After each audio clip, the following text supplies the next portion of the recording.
Okay, so may panibago tayong gagawin pang fertilizer. Ito ay mga balat ng prutas.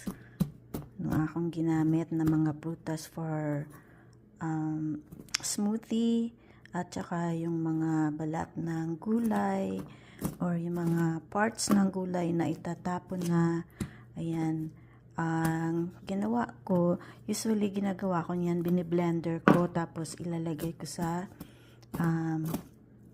lupa, ganun, or iaano ko doon, ididilig ko sa mga halaman. But this time, ang gagawin ko naman ay ito, ano ko sila, hiwa-hiwain ko ng maliliit. Ayan. Tapos, ay lalagyan ko siya ng tubig at hayaan ko lang siya, ibababad ko lang siya sa tubig.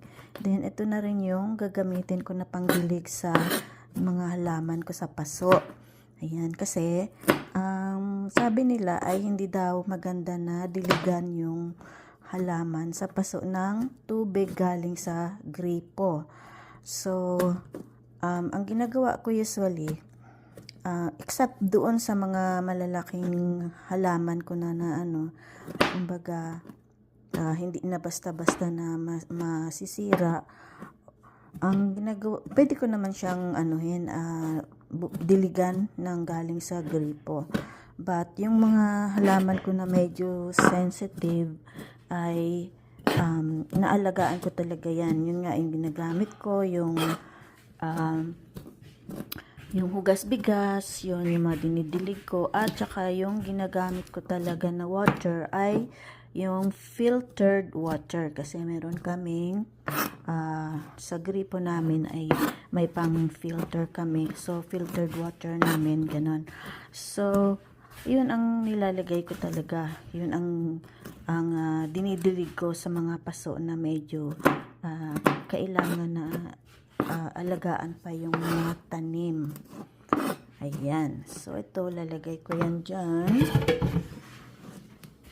Lalagay ko yan dyan.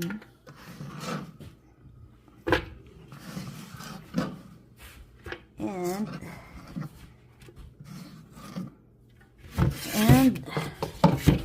ayan, may filtered water kami.